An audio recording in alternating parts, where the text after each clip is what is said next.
నమస్కారం. ETV news కు స్వాగతం. ముఖ్యాంశాలు. జోనల్ విధానం రద్దుకు తెలంగాణ సర్కార్ నిర్ణయం. ఇకపై రాష్ట్ర జిల్లా స్థాయి పోస్టులే ఉంటాయన్న కేసీఆర్. భార్య భర్తలకు ఒకే చోట ఉద్యోగాలు. మాజీ సైనికులు ఉద్యోగుల సంక్షేమంపై తెలంగాణ సీఎం సమీక్ష. అర్హతను బట్టి 10 రోజుల్లోనే కారుణ్య నియామకాలు చేపట్టాలని స్పష్టీకరణ. కృష్ణా జలాల విషయంలో తెలుగు రాష్ట్రాల వైఖరిపై బోర్డు అసంతృప్తి. వచ్చిన నీటికి వినియోగానికి పొంతన ఉండడం లేదని నిరసన. దేశవ్యాప్తంగా అక్రమ లావాదేవీలపై ముమ్మర ఐటీ దాడులు. బెంగళూరులో 7 నగల దుకాణాల్లో సోదాలు. లెక్కల్లో చూపని 48 కోట్ల రూపాయలు గుర్తింపు. పాస్పోర్టు దరఖాస్తు నిబంధనలు సరళతరం. జనన ధృవీకరణ పత్రానికి బదులు ఆధార్ సమర్పించవచ్చని కేంద్రం ప్రకటన.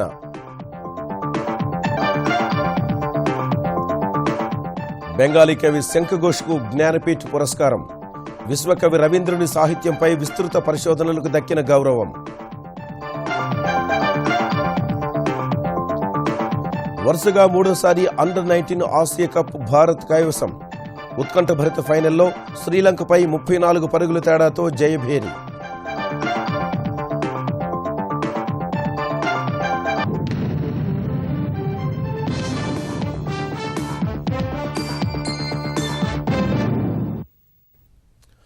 తెలంగాణలో జోనల్ వ్యవస్థ రద్దు చేయాలని నిర్ణయించినందున ఇకపై జిల్లా రాష్ట్ర స్థాయి కేడర్లు మాత్రమే ఉంటాయని ముఖ్యమంత్రి కేసీఆర్ వెల్లడించారు. ఈ మేరకు సర్వీస్ నిబంధనలు, విధి విధానాలు రూపొందించాలని అధికారుల్ని ఆదేశించారు. భార్య భర్తలు ఒకే చోట పనిచేసేలా తక్షణమే బదిలీలు చేపట్టాలని సూచించారు.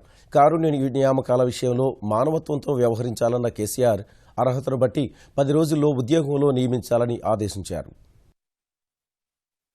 ఉద్యోగులు, కారుణ్య నియామకాలు వంటి అంశాలపై ప్రగతి భవన్లో సమీక్ష నిర్వహించిన ముఖ్యమంత్రి కేసీఆర్ సైన్యంలో పదవీ విరమణ తర్వాత రాష్ట్ర ప్రభుత్వంలోనూ మరో ఉద్యోగం చేసిన వారికి డబుల్ పింఛన్ విధానం అమలు చేయాలని నిర్ణయించారు. గతంలో సైన్యం తర్వాత మరో ఉద్యోగం చేసి విరమణ పొందిన వారికి ఒకే పింఛను పొందే అవకాశం ఉండగా రాష్ట్ర ప్రభుత్వంలో మాజీ సైనికోద్యోగులు పనిచేస్తే మిలిటరీ ఇచ్చే పింఛన్తో సంబంధం లేకుండా రాష్ట్ర సర్వీసు నిబంధనలను అనుసరించి మరో పింఛను ఇవ్వాలని కేసీఆర్ ఆదేశించారు. ఈ మేరకు ఉత్తర్వులు జారీ చేయాలని స్పష్టం చేశారు.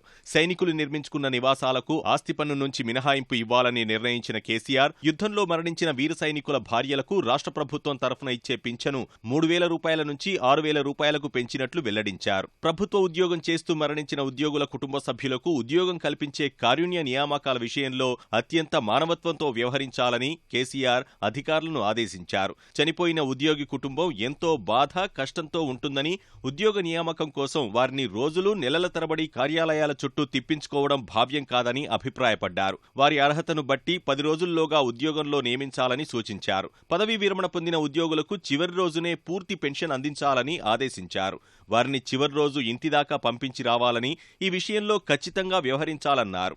3-4 దశాబ్దాల పాటు ప్రభుత్వానికి, తద్వారా ప్రజలకు సేవలందించిన ఉద్యోగుల పట్ల అత్యంత మర్యాద, గౌరవంగా ప్రవర్తించాల్సిన బాధ్యత ఇతర ఉద్యోగులపై ఉందన్నారు. అదే సమయంలో భార్యాభర్తలిద్దరూ ఒకే ప్రాంతంలో పనిచేసే విధంగా అవసరమైన బదిలీలు చేయాలని కేసీఆర్ ఆదేశించారు. అన్ని శాఖల్లో ఈ విధానం వెంటనే అమలు చేయాలని స్పష్టం చేశారు. రాష్ట్రంలో జోనల్ వ్యవస్థను రద్దు చేయనున్నందున రాష్ట్ర, జిల్లా స్థాయి క్యాడర్ అంశంపై ఉద్యోగ సంఘాలతో అధికారులు సమావేశమై ఈ విషయంలో స్పష్టతకు రావాలని సూచించారు. ఎస్సీ గురుకుల విద్యాలయాల్లో పనిచేస్తున్న 18 మంది అడ్హక్ టీచర్లను రెగ్యులరైజ్ చేయాలని నిర్ణయించారు. హైదరాబాద్లో ఆంధ్రప్రదేశ్ ప్రభుత్వానికి అప్పగించిన ప్రభుత్వ కార్యాలయాలు, నివాస గృహాల అప్పగింత కోసం సంప్రదింపులు జరిపేందుకు త్రిసభ్య కమిటీని కేసీఆర్ నియమించారు. ప్రభుత్వ సలహాదారు జి. వివేకానంద, మంత్రులు హరీష్ రావు, జగదీష్ రెడ్డి ఈ కమిటీలో సభ్యులుగా ఉంటారు. ఆంధ్రప్రదేశ్ ప్రభుత్వం కూడా 3 సభ్యుల కమిటీని నియమించనుండగా గవర్నర్ సమన్వయకర్తగా 2 రాష్ట్రాల ప్రతినిధులు ఈ అంశంపై సంప్రదింపులు జరుపుతారు. పెద్ద నోట్ల రద్దు తర్వాత నల్లధనాన్ని తెల్లగా మార్చుకుంటున్న అవినీతి పరులపై ఆదాయ పన్ను శాఖ కొరడా ఝళిపిస్తూనే ఉంది. ఈ మేరకు దేశవ్యాప్తంగా నిన్న జరిపిన దాడుల్లో లెక్కల్లో చూపని కోట్లాది రూపాయల లావాదేవీలు బయటపడ్డాయి. ఒక్క బెంగళూరులోనే సుమారు 48 కోట్ల రూపాయల అక్రమ సొత్తును గుర్తించారు. మధ్యప్రదేశ్, జార్ఖండ్, బీహార్లోని సుమారు 1100 జన్ధన్ ఖాతాల్లో కోట్ల రూపాయలు జమ చేసినట్టు విచారణలో నిగ్గు తేల్చారు. పెద్ద నోట్ల రద్దు నాటి నుంచి అక్రమార్కుల భరతం పడుతున్న ఆదాయపు పన్ను శాఖ అధికారులు నిత్యం కోట్లలో అవినీతి సొత్తును గుర్తిస్తూనే ఉన్నారు. మధ్యప్రదేశ్, బీహార్, జార్ఖండ్లో 1100 జన్ధన్ ఖాతాల్లో పెద్ద ఎత్తున అక్రమ లావాదేవీలు జరిగినట్టు నిర్ధారించారు. వివిధ బ్యాంకుల్లో తనిఖీలు చేసి కోట్లాది రూపాయలు ఆయా ఖాతాల్లో జమైనట్టు గుర్తించారు. పశ్చిమ మధ్యప్రదేశ్లో ₹1 కోటి జమ చేసిన ఖాతాలు 500 బీహార్, జార్ఖండ్లో 600 జన్ధన్ ఖాతాల్లో ఒక్కో ఖాతాలో సగటున 1 లక్ష నుంచి 3 లక్షల వరకు డిపాజిట్ అయినట్టు లెక్క తేల్చారు. మరోవైపు బెంగళూరులో ఐటీ అధికారులు శుక్రవారం 6 నగల దుకాణాలపై దాడులు చేసి ₹47,74,00,000 మేర లెక్కల్లో చూపని ఆదాయాన్ని గుర్తించారు. ఆయా దుకాణాల్లో అక్టోబర్, నవంబర్లో భారీగా కొనుగోళ్లు జరిపినట్లు గుర్తించిన ఐటీ అధికారులు ఏకకాలంలో సోదాలు నిర్వహించి పలు అక్రమాలను బయటపెట్టారు.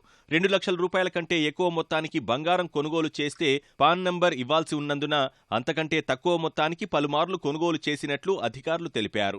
తద్వారా పెద్ద ఎత్తున పన్ను ఎగవేతకు పాల్పడినట్లు గుర్తించారు. నోట్ల రద్దు తర్వాత కూడా వ్యాపారులు వెనుకటి తేదీలతో బిల్లులిచ్చి భారీగా బంగారు నగలు విక్రయించినట్లు నిర్ధారించారు. మరోవైపు బెంగళూరు పరిధిలోని అంకేలా గ్రామంలో ఆదాయపు పన్ను అధికారులు ₹1,15,00,000 స్వాధీనం చేసుకున్నారు. ఇందులో ₹1,07,00,000 కొత్త నోట్లు ఉండగా పాత కరెన్సీని మార్చేందుకు తీసుకువెళ్తున్నట్లు విచారణలో స్పష్టమైంది. ముంబైలో ఓ సంస్థకు చెందిన 40 బ్యాంక్ లాకర్లు తెరిపించి 8 కోట్లకు పైగా నగదు స్వాధీనం చేసుకున్నారు. 15 లాకర్లలో ₹7,98,00,000 కొత్త కరెన్సీ ఉంది. పుణేలో నిబంధనలకు విరుద్ధంగా నగదు బదిలీ చేసిన నేరంపై 2 బ్యాంక్ మేనేజర్లు సహా 11 మందిపై సీబీఐ కేసు నమోదు చేసింది. నకిలీ ఖాతాలు సృష్టించి 34 కోట్ల నల్లధనాన్ని జమ చేసిన 2 వ్యక్తులను ఢిల్లీ పోలీసులు అరెస్టు చేశారు. ఉత్తరప్రదేశ్ మేరఠ్లో 8,80,000 కొత్త నోట్లు స్వాధీనం చేసుకున్న పోలీసులు 4 అరెస్టు చేశారు. వీరంతా బ్యాంకుల వద్ద నుంచి కొత్త నోట్లు తీసుకుని 25 నుంచి 30% కమిషన్పై పాత నోట్లు మారుస్తున్నారని విచారణలో తేలింది. వీరికి నోట్లు అందజేసే బ్యాంక్ అధికారుల వివరాలపై కూపీలాగుతున్నారు. మహారాష్ట్ర నాసిక్లో ₹1,35,00,000 విలువైన నకిలీ 500, 1000 నోట్లను స్వాధీనం చేసుకుని 11 మందిని అరెస్టు చేశారు. నోట్ల రద్దు అనంతర పరిస్థితులపై ప్రధాని నరేంద్ర మోదీ మంగళవారం ఉన్నత స్థాయి సమావేశం నిర్వహించనున్నారు. ఈ సమావేశంలో నీతి ఆయోగ్ సభ్యులు, ఆర్థికవేత్తలు, ఆర్థిక, వాణిజ్య పరిశ్రమల శాఖల ఉన్నతాధికారులు పాల్గొంటారు. నగదు కొరత కారణంగా అసంఘటిత రంగంలోని వారు ఉపాధి కోల్పోవడం వంటి సమస్యల పరిష్కారానికి వ్యూహం రూపొందిస్తారు. డిజిటల్ లావాదేవీలు పెంచడంపై తీసుకుంటున్న చర్యల్ని సమీక్షిస్తారు. నోట్ల రద్దుతో ఆర్థిక ప్రగతి మందగిస్తోందని పలు సంస్థలు చెబుతున్న నేపథ్యంలో ఈ సమావేశానికి ప్రాధాన్యం సంతరించుకుంది. పెద్ద నోట్ల రద్దు ద్వారా తాత్కాలికంగా ప్రజలకు ఇబ్బందులు ఉన్నప్పటికీ దీర్ఘకాలంలో పెద్ద మేలు జరుగుతుందని కేంద్ర మంత్రి వెంకయ్యనాయుడు పునరుద్ఘాటించారు. వడ్డీ రేట్లను తగ్గించడంపై ప్రధాని నరేంద్ర మోదీ కసరత్తు చేస్తున్నారని ఆయన హైదరాబాద్లో వెల్లడించారు. పన్నుల పరిధి పెరిగితే ఆదాయం భారీగా వస్తుందని వివరించిన వెంకయ్య పన్ను రేట్లు తగ్గుతాయని పేర్కొన్నారు. పంటల బీమా ప్రీమియంగా కూడా దిగి వస్తుందని స్వచ్ఛ సర్వేక్షణ్ పేరుతో ఎల్బీ స్టేడియంలో నిర్వహించిన కార్యక్రమంలో వివరించారు. స్వచ్ఛ భారత్ కార్యక్రమం విజయవంతానికి ప్రజలు సహకరించాలని వెంకయ్య పిలుపునిచ్చారు. ఎప్పుడైతే నల్లధనం బయటకు వస్తుందో పేదలకు మేలు జరుగుతుంది.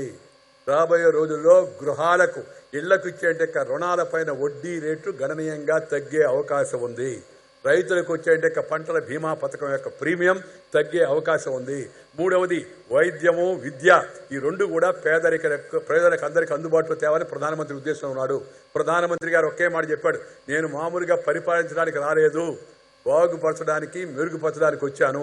అందరి చేత మంచోడు అనిపించుకొని పాపం ఈయన 5 ఏళ్ల పాటు బాగా ఉన్నాడయ్యా, చాలా మంచోడు, ఎవరిని అనేవాడు కాదు, ఏమి చేసేవాడు కాదు, చాలా మంచివాడు అని నేను అనిపించుకోదలుచుకోలేదు.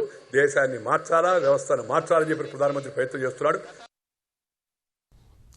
కొత్త పాస్పోర్ట్ దరఖాస్తు నిబంధనల్ని కేంద్రం సరళతరం చేసింది. ఇంతవరకు 15 రకాల అనుబంధ పత్రాలు జత చేయాల్సి ఉండగా వాటిలో 6ని తొలగించింది. వాటికి బదులు స్వీయ ధృవీకరణ ఇస్తే సరిపోతుందని పేర్కొంది. నోటరీ, ఎగ్జిక్యూటివ్ మేజిస్ట్రేట్, ప్రథమ శ్రేణి జ్యుడిషియల్ మేజిస్ట్రేట్ ధృవీకరణలతో ఇవ్వాల్సిన పత్రాలను తొలగించింది. పుట్టిన తేదీ నిర్ధారణకు తప్పనిసరైన జనన ధృవీకరణ పత్రం ఇకపై అవసరం లేదు.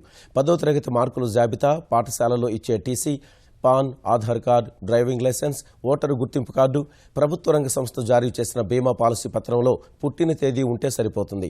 ప్రభుత్వ ఉద్యోగులైతే సర్వీస్ రికార్డు, పదవీ విరమణ చేసిన వారైతే పెన్షన్ పత్రాలు చూపించాల్సి ఉంటుంది. అనాథ పిల్లలకు అనాథ శరణాలయం లేదా శిశు సంరక్షణాలయం అధిపతులు తమ సంస్థ లెటర్ హెడ్పై పుట్టిన తేదీ ధృవీకరిస్తూ లేఖ ఇస్తే సరిపోతుంది. తల్లి పిల్లలు అంగీకరిస్తే తండ్రి వివరాల వద్ద ఖాళీగా వదిలేయచ్చు. సాధువులు, సన్యాసులు వారి గురువు పేరు రాసుకోవచ్చని కేంద్రం పేర్కొంది. విడాకులు తీసుకున్న వారు భాగస్వామి పేరు రాయాల్సిన పని లేదు. విడాకుల డిగ్రీ కూడా సమర్పించాల్సిన అవసరం లేదు. జీవిత భాగస్వామి పేరు నమోదుకు వివాహ ధృవీకరణ పత్రం అక్కర్లేదు. ఈ నూతన నిబంధనలు సోమవారం నుంచి అమల్లోకి రానున్నాయి. ప్రముఖ బెంగాలీ కవి శంఖ్ ఘోష్కు ప్రతిష్టాత్మక జ్ఞానపీఠ్ పురస్కారం లభించింది. 2016 సంవత్సరానికి గాను ఆయన ఈ పురస్కారానికి ఎంపికైనట్లు ప్రఖ్యాత రచయిత నామ్వార్ సింగ్ సారథ్యంలోని జ్ఞానపీఠ్ ఎంపిక కమిటీ ప్రకటించింది. 1932లో జన్మించిన శంఖ్ ఘోష్ విశ్వకవి రవీంద్రుని సాహిత్యంపై విస్తృత పరిశోధనలు చేశారు. రచనల్లో విలక్షణ శైలి, అద్భుతమైన భావ ప్రకటనతో ఆయన ప్రత్యేకతను చాటుకున్నారు. ఈయన రచనలు హిందీ, మరాఠీ, అస్సామీ, పంజాబీ, మలయాళం వంటి భారతీయ భాషలతో పాటు పలు విదేశీ భాషలకు అనువాదమయ్యాయి.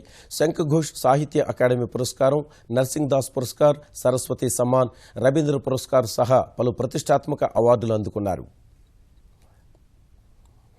గ్రామీణ ప్రాంతాల్లో కేబుల్ టీవీ ప్రసారాల కోసం సెట్ టాప్ బాక్స్ అమర్చుకునేందుకు ఇచ్చిన గడువును కేంద్రం 2017 మార్చి 31 వరకు పొడిగించింది. కేబుల్ డిజిటలైజేషన్ 4వ దశలో భాగంగా గ్రామీణ ప్రాంతాల్లో డిసెంబర్ 31 నాటికి సెట్ టాప్ బాక్సులు ఏర్పాటు చేసుకోవాల్సి ఉండగా ఆ గడువును పొడిగించిన సమాచార ప్రసార శాఖ ఈ మేరకు త్వరలోనే ప్రకటన జారీ చేయనుంది. కేబుల్ డిజిటలైజేషన్కు సంబంధించి కోర్టులో ఉన్న వేర్వేరు కేసులు సహా 4వ దశలో సంతృప్తికర స్థాయిలో పురోగతి లేని కారణంగా ఈ నిర్ణయం తీసుకున్నట్లు ఆ శాఖ తెలిపింది. 3వ దశ కింద కొన్ని పట్టణ ప్రాంతాల్లో డిసెంబర్ 31 నాటికి సెట్ టాప్ బాక్సులు ఏర్పాటు చేసుకోవాల్సి ఉండగా ఆ గడువును జనవరి 31 వరకు పొడిగిస్తున్నట్లు ప్రకటించింది. 3వ దశకు సంబంధించి జనవరి 31 తర్వాత ఎట్టి పరిస్థితుల్లో అనలాగ్ సిగ్నళ్లను ప్రసారం చేయరాదని, మరోసారి గడువు పొడిగించే ప్రసక్తి లేదని స్పష్టం చేసింది. రిజర్వాయర్లలోకి వచ్చిన నీరు వినియోగించుకుంటున్న జనాలకి సరైన లెక్కలు చెప్పడం లేదని కృష్ణానది యాజమాన్య బోర్డు 2 తెలుగు రాష్ట్రాలపై అసంతృప్తి వ్యక్తం చేసింది. వాస్తవంగా జరుగుతున్న పరిణామాలకు కాగితాల్లో చెబుతున్న దానికి పొంతన లేదని వ్యాఖ్యానించింది. బోర్డు పరిధికి సంబంధించిన అంశం కేంద్ర జలవనరుల శాఖ వద్ద పెండింగ్లో ఉండడం వల్ల ప్రాజెక్టు అధికారులపై తమకు నియంత్రణ లేదని బోర్డు తెలిపింది. బ్యారేజీలలో నీటి లభ్యత, వినియోగాన్ని 2 రాష్ట్రాలు తక్కువ చేసి చూపినట్టు బోర్డు పేర్కొంది. 2 రాష్ట్రాల ఇంజనీర్లు సంయుక్తంగా ధృవీకరించి వివరాలు పంపాలని కృష్ణానది యాజమాన్య బోర్డు సభ్య కార్యదర్శి సమీర్ చటర్జీ శుక్రవారం ఇంజనీరింగ్ చీఫ్లకు లేఖ రాశారు. నీటి విడుదలపై తాము జారీ చేసిన ఆదేశాలను అమలు చేయాలని తెలంగాణ ఇంజనీరింగ్ చీఫ్ను కోరారు. 2 రాష్ట్రాలు సమాంతరంగా శ్రీశైలం, సాగర్ నుంచి నీటిని విడుదల చేయాల్సి ఉన్నప్పటికీ సాగర్ నుంచి కృష్ణా డెల్టాకు నీరు విడుదల చేయడం లేదని ఏపీ ఇంజనీరింగ్ చీఫ్ తెలిపారని సమీర్ చటర్జీ వివరించారు. వెంటనే నీటిని విడుదల చేయాలని నాగార్జున సాగర్ చీఫ్ ఇంజనీర్కు సూచించాలంటూ తెలంగాణ ఇన్ చీఫ్కు విజ్ఞప్తి చేశారు. పెద్ద నోట్ల రద్దు తర్వాత రిజిస్ట్రేషన్ శాఖలో 45% ఆదాయం తగ్గిందని ఆంధ్రప్రదేశ్ ఉప ముఖ్యమంత్రి కేఈ కృష్ణమూర్తి వెల్లడించారు. ప్రభుత్వ సంస్థల్లో నగదు రహితానికి ప్రాధాన్యం ఇస్తున్నామని, సమస్యను త్వరలోనే పరిష్కరించే దిశగా చర్యలు చేపట్టనున్నట్లు తెలిపారు. కర్నూలు జిల్లాలో ప్రారంభించే ముచ్చుమర్రి ఎత్తిపోతల ద్వారా దాదాపు 2 లక్షల ఎకరాలకు సాగునీరు అందించనున్నామని చెప్పిన ఆయన ఈ పథకం ద్వారా నందికొట్కూరు నియోజకవర్గానికి 100% నీటిని అందించే అవకాశం కలుగుతుందన్నారు. రిజిస్ట్రేషన్కు మరి జరిగినట్టు నష్టాన్ని పూడ్చడానికి మరి ఆదేశాలు ఇవ్వడం జరిగింది. దాన్ని కూడా తయారు చేస్తా ఉన్నాం. ఇవన్నీ కూడా మరి సడన్గా వచ్చినటువంటి ఈ నోట్ల రద్దు పైన ప్రజలు వేరే విధంగా భావిస్తున్నారు కాబట్టి రిజిస్ట్రేషన్ తగ్గుతుంది. దాన్ని కూడా అధిగమిస్తాము. దాన్ని మాకు ఇచ్చిన టార్గెట్ను కూడా త్వరలోనే పూర్తి చేస్తాం. నోట్ల రద్దు తర్వాత నగదు రహిత లావాదేవీలకు కేంద్ర ప్రభుత్వం అధిక ప్రాధాన్యతనిస్తున్న వేళ తెలంగాణ ప్రజల్లో చైతన్యం తీసుకొచ్చేందుకు భాజపా క్షేత్రస్థాయి ప్రచారానికి శ్రీకారం చుట్టింది. హైదరాబాద్ చిక్కడపల్లిలో కేంద్ర కార్మిక మంత్రి బండారు దత్తాత్రేయ, రాష్ట్ర భాజపా అధ్యక్షుడు కె లక్ష్మణ్ ఇంటింటి ప్రచారం నిర్వహించారు. పీఓఎస్ల ద్వారా మార్కెట్లు, కిరాణా దుకాణాల్లో లావాదేవీలు జరగాలని దత్తాత్రేయ పేర్కొన్నారు. కోట్లాది రూపాయల నల్లధనం కలిగిన వాళ్లే డిజిటల్ లావాదేవీలను వ్యతిరేకిస్తున్నారని విమర్శించారు. పాయింట్ ఆఫ్ మిషన్స్ అని ఉంటాయి. ఈ పాయింట్ ఆఫ్ మిషన్లు ఏవైతున్నాయో ఇవి ఇప్పుడు చాలా తక్కువ ఉన్నాయి. వీటిని పెద్ద ఎత్తున మన క్యాబినెట్లో చర్చించి కొత్త టెక్నాలజీతో కూడా ఈ పాయింట్ ఆఫ్ మిషన్లు ప్రతి మార్కెట్లో, ప్రతి పెద్ద మాల్లో, ప్రతి షాప్లో ఇవి పెట్టిస్తాం. కూరగాయలు అమ్ముకునే వాళ్ళ దగ్గర కూడా అవి పెట్టిస్తాం. కాబట్టి ఆ రకంగా అందరూ కూడా మీరు దీన్ని ప్రోత్సహించాలా. దేశవ్యాప్తంగా ప్రజలు ఎదుర్కొంటున్న సమస్యలపై జనవరి నెల మొత్తం ఆందోళనలు నిర్వహించనున్నట్లు సిపిఐ జాతీయ కార్యదర్శి సురవరం సుధాకర్ రెడ్డి ప్రకటించారు. హైదరాబాద్లో జరిగిన సిపిఐ జాతీయ మండలి సమావేశాల ముగింపు కార్యక్రమానికి సురవరం హాజరు కాగా పెద్ద నోట్ల రద్దు పర్యవసానాలు, కేంద్ర ప్రభుత్వ వైఖరి, ప్రజల కష్టాలు, ప్రతిపక్షాలు, వామపక్షాల పాత్రపై సమావేశాల్లో పలు తీర్మానాలు చేశారు. ప్రజలు ఎదుర్కొంటున్న సమస్యల్ని కేంద్రం దృష్టికి తీసుకువెళ్లేందుకు జనవరి నెల మొత్తం ఆందోళనలు, నిరసనలు చేపట్టాలని సురవరం సూచించారు. జనవరి 30న గాంధీ వర్ధంతిని జాతీయ లౌకిక దినంగాను, జనవరి 26ను రాజ్యాంగ పరిరక్షణ దినంగా పాటించాలని శ్రేణులకు సిపిఐ జాతీయ మండలి పిలుపునిచ్చింది. National Council has decided we will carry on the exposure of this misdeed in the whole month of January. But from 3rd to 10th, specific campaign of demonstrations, seminars, meetings under the slogan Hisab Do, Jawab Do. People in general to participate in this campaign. హైదరాబాద్లోని కేంద్ర కార్మిక మంత్రిత్వ శాఖ deputy chief labour commissioner లంచం తీసుకుంటూ సీబీఐకి అడ్డంగా దొరికిపోయారు. నగరంలోని UltraTech కంపెనీలో నిర్వహించే తనిఖీల్లో తమకు అనుకూలంగా వ్యవహరించేందుకు deputy chief labour commissioner PM Srivastav 25,000 రూపాయలు డిమాండ్ చేయగా కంపెనీ ఉద్యోగి డబ్బు తీసుకుని విద్యానగర్లోని కమిషనర్ కార్యాలయానికి వచ్చాడు. కార్యాలయ ఆవరణలో శ్రీవాస్తవ ఆ డబ్బు తీసుకుంటుండగా సీబీఐ అధికారులు అదుపులోకి తీసుకున్నారు. ఇదే సమయంలో ఆయన ఛాంబర్లో విస్తృతంగా తనిఖీలు జరిపి కొన్ని పత్రాలను స్వాధీనం చేసుకున్నారు. ఆంధ్రప్రదేశ్లోని పట్టణాలు, నగరాల్లో పేదల కోసం నిర్మించబోయే బహుళంతస్తుల నివాసాలకు ఈ నెల 28న టెండర్లు పిలవనున్నట్లు పట్టణాభివృద్ధి శాఖ మంత్రి నారాయణ వెల్లడించారు. మున్సిపల్ చైర్పర్సన్లు, కమిషనర్లు, ఇంజనీర్లతో 2 రోజుల పాటు విజయవాడలో సమీక్ష నిర్వహించిన మంత్రి పురపాలికలు స్వచ్ఛ మున్సిపాలిటీలుగా రూపుదిద్దుకోవడానికి చేపట్టిన అభివృద్ధి పనులు త్వరితగతిన పూర్తి కావాలని ఆదేశించారు. చెత్త నుంచి విద్యుదుత్పత్తికి పలు నగరాల్లో టెండర్లు పిలిచినట్లు ప్రకటించిన మంత్రి వచ్చే 10 ఏళ్లలో అన్ని పురపాలికల్లోనూ ఈ కార్యక్రమం అమలవుతుందని చెప్పారు. తొందరలో క్వాలిటీగా కంప్లీట్ చేయటం. ఒక 17 మున్సిపాలిటీస్ లో వాటర్ ఇబ్బందిగా ఉంది. రాబోయే జూన్, జూలై నాటికి డ్రింకింగ్ వాటర్ కి ఎటువంటి ఇబ్బంది లేకుండా చేయమన్నారు. స్లమ్స్ లో ఏదైతే హౌసెస్ ఉన్నాయో వాళ్ళు చిన్న చిన్న రేకులు, టాచెడ్ సెట్స్ లో ఉండారో ప్రతి ఒక్కరికి ఒక మంచి హౌస్ ఉండాలని మున్సిపల్ డిపార్ట్మెంట్ 193,000 హౌసెస్ ని సెంట్రల్ గవర్నమెంట్ సపోర్ట్ చేస్తుంది. ఈ క్వాలిటీతో టర్నల్ టెక్నాలజీ అలాంటి టెక్నాలజీ ఉన్నాయో 1.5 year లో ఇవన్నీ పూర్తి అవుతాయి. స్వయం సహాయక సంఘాల ద్వారా ఉత్తమ ఫలితాలు సాధించిన తెలుగు మహిళలు 5 కేంద్ర ప్రభుత్వం ఇచ్చే ప్రతిష్టాత్మక పురస్కారాలను అందుకున్నారు. కేంద్ర గ్రామీణాభివృద్ధి శాఖ మంత్రి నరేంద్ర సింగ్ తోమర్ ఢిల్లీలో నిర్వహించిన ఓ కార్యక్రమంలో దేశవ్యాప్తంగా పురస్కారాలకు ఎంపికైన మహిళలకు అవార్డులు ప్రదానం చేశారు. ఇందులో ఆంధ్రప్రదేశ్ నుంచి కర్నూలు జిల్లా కేతవరం గ్రామానికి చెందిన వాల్మీకి సహాయక సంఘం ప్రతినిధి సరస్వతి, అనంతపురం జిల్లా సీతారాంపురానికి చెందిన మాధవరాజుల మహిళా సంఘం ప్రతినిధి నర్సమ్మ, తూర్పుగోదావరి జిల్లా బర్రిపాలెంకి చెందిన సరస్వతి గ్రామ సంఘం ప్రతినిధి శ్రీలక్ష్మి అవార్డులు అందుకున్నారు.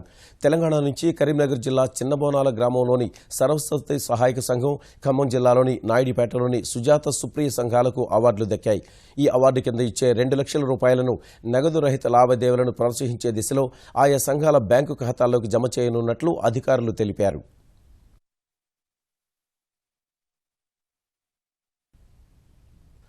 ఆఫ్రికాను వణికిస్తున్న ఎబోలా వ్యాధిని నిర్మూలించే దిశలో ప్రపంచ ఆరోగ్య సంస్థ WHO చేపట్టిన ప్రయోగాల్లో ముందడుగు పడింది. ఎబోలా నిర్మూలనకు తాము తయారు చేస్తున్న వ్యాక్సిన్ 100% ప్రభావవంతమైనదిగా తేలినట్లు ప్రపంచ ఆరోగ్య సంస్థ తెలిపింది. ఎబోలా ప్రభావం తీవ్రంగా ఉన్న ఆఫ్రికాలోని గినియాలో RBSV జెబో పేరుతో రూపొందించిన ఈ వ్యాక్సిన్ను దాదాపు 6,000 మందిపై పరీక్షించగా 10 రోజుల తర్వాత వారిలో ఎలాంటి వ్యాధి లక్షణాలు బయటపడలేదని WHO వెల్లడించింది. అదే సమయంలో ఈ వ్యాక్సిన్ను తీసుకోని వారిలో 23 మందికి వ్యాధి లక్షణాలు బయటపడ్డట్టు తెలిపింది. పశ్చిమ ఆఫ్రికాను వణికించిన ఎబోలా ప్రభావంతో గత 3 ఏళ్ల కాలంలో అక్కడ 11,000 మందికి పైగా ప్రాణాలు కోల్పోయారు. అన్నాడీఎంకే అధినేత్రి జయలలిత ఈ నెల 5న కన్నుమూయగా ఆమె స్థానాన్ని భర్తీ చేసేందుకు ఆ పార్టీ కార్యవర్గం ఈ నెల 29న సమావేశం కానుంది. ఆ బాధ్యతల్ని ఆమె నెచ్చెలి శశికళ చేపట్టాలంటూ పార్టీలోని పలువురు నేతలు ఇప్పటికే డిమాండ్ చేయగా మరికొంతమంది వ్యతిరేకిస్తున్నారు. పార్టీ నియమావళి ప్రకారం ప్రధాన కార్యదర్శిని పార్టీ కార్యవర్గం ఏకగ్రీవంగా ఎన్నుకోవాలని స్పష్టం చేస్తుండగా తన వ్యూహాన్ని శశికళ ఇంతవరకు స్పష్టం చేయలేదు. ఫలితంగా 2,700కు పైగా సభ్యులు ఉన్న అన్నాడీఎంకే కార్యవర్గ సమావేశంపై సర్వత్రా ఆసక్తి నెలకొంది. రైల్వే సహాయ మంత్రి మనోజ్ సిన్హాకు త్రిటిలో పెను ప్రమాదం తప్పింది. బారాబంకి నుంచి గోరఖ్పూర్ వెళుతుండగా జరిగిన ఈ ఘటనలో ఆయన ఎడమ చేయి విరిగింది. మంత్రి కాన్వాయ్ వెళుతుండగా ఓ వ్యక్తి రోడ్డుపైకి అకస్మాత్తుగా వచ్చాడు. అతన్ని తప్పించే క్రమంలో కేంద్ర మంత్రి కారు ప్రమాదానికి గురవగా గాయపడిన మనోజ్ సిన్హాకు అపోలో ఆసుపత్రిలో చికిత్స అందించారు. తర్వాత రైల్వే ఆసుపత్రికి తరలించారు. ఇవాళ ఢిల్లీ తీసుకురానున్నారు. ఈ విషయం తెలిసి దిగ్భ్రాంతికి గురైనట్టు రైల్వే మంత్రి సురేష్ ప్రభు కేంద్ర ఆహార పౌర సరఫరాల శాఖ మంత్రి ట్వీట్ చేశారు. తన సహచరుడు స్నేహితుడు సిన్హా త్వరగా కోలుకోవాలని ఆకాంక్షించారు. మహారాష్ట్రలోని సుర్జాగఢ్ హిల్స్లో మావోయిస్టులు విధ్వంసం సృష్టించారు. ఇనుప ఖనిజం తవ్వే సొరంగంలో ఖనిజాన్ని తరలిస్తున్న 50 వాహనాలను తగులబెట్టిన మావోయిస్టులు డ్రైవర్లను చితకబాదారు. అనంతరం వారిని 3 గంటల పాటు నిర్బంధంలోంచి విడిచిపెట్టినట్లుగా పోలీసులు తెలిపారు. ఇనుప ఖనిజం తవ్వే కాంట్రాక్టును ప్రభుత్వం ఓ ప్రైవేట్ సంస్థకు కేటాయించగా ఆ ప్రదేశంలో నెలన్నర నుంచి తవ్వకాలు జరుగుతున్నాయి. ఈ ప్రాంతంలో ఇనుప ఖనిజం తవ్వకాలు జరపడం, ఖనిజాన్ని ఇతర ప్రాంతాలకు తరలించడాన్ని స్థానికులు తీవ్రంగా వ్యతిరేకిస్తున్నారు. ఈ పరిస్థితుల్లో నక్సల్స్ దాడికి ప్రాధాన్యం సంతరించుకుంది. చైర్మన్ పదవి నుంచి సైరస్ మిస్త్రీ తొలగింపు అనంతర పరిణామాలపై టాటా గ్రూప్ తాత్కాలిక చైర్మన్ రతన్ టాటా తొలిసారిగా స్పందించారు. గత 2 నెలల కాలంలో తన వ్యక్తిగత ప్రతిష్ఠ సహా టాటా గ్రూప్ ప్రతిష్టను దెబ్బతీసే ప్రయత్నం జరిగిందని వ్యాఖ్యానించారు. 2 నెలలుగా మీడియా చేసిన దాడితో ఒంటరివాడినయ్యారంటూ భావోద్వేగానికి లోనయ్యారు. నస్లీవాడియాను డైరెక్టర్ పదవి నుంచి తొలగించేందుకు టాటా కెమికల్స్ ముంబైలో నిర్వహించిన కార్యక్రమంలో ఆయన ఈ వ్యాఖ్యలు చేశారు. మిస్త్రీని చైర్మన్ పదవి నుంచి తొలగించడం మొదలు ఇరు వర్గాల మధ్య బహిరంగ మాటల యుద్ధం కొనసాగుతుండగా ఆ వివాదం కంపెనీ లా బోర్డుకు చేరిన నేపథ్యంలో వాటాదారులను ఉద్దేశించి ఆయన ప్రసంగించారు. ఈ 2 నెలల కాలంలో వారి మద్దతు మర్చిపోలేనిదన్న ఆయన వారికి కృతజ్ఞతలు తెలిపారు. అండర్-19 క్రికెట్ ఆసియా కప్ను వరుసగా 3వసారి భారత యువ జట్టు కైవసం చేసుకుంది. శ్రీలంకతో జరిగిన ఫైనల్లో 34 పరుగుల తేడాతో భారత జట్టు విజయం సాధించింది. తొలుత బ్యాటింగ్ చేసిన భారత్ నిర్ణీత 50 ఓవర్లలో 8 వికెట్ల నష్టానికి 273 పరుగులు చేసింది.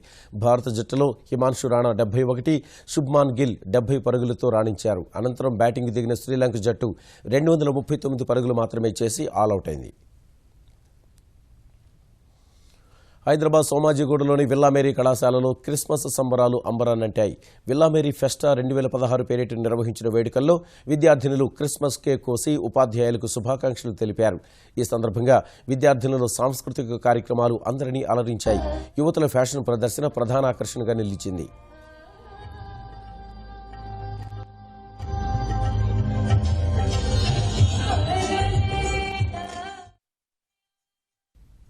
ఇక ముఖ్యాంశాలు మరోసారి.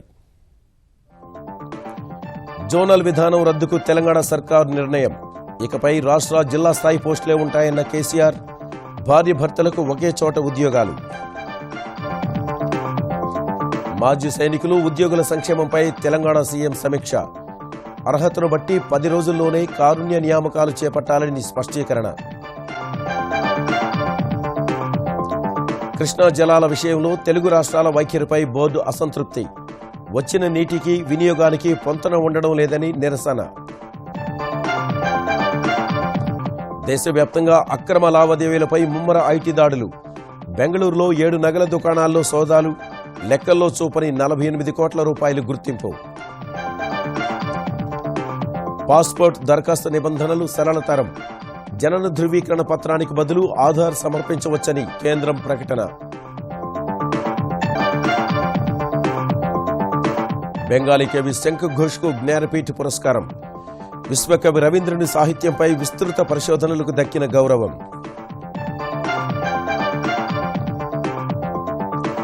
వరుసగా 3వసారి అండర్-19 ఆసియా కప్ భారత్ కైవసం. ఉత్కంఠభరిత ఫైనల్లో శ్రీలంకపై 34 పరుగుల తేడాతో జయభేరి.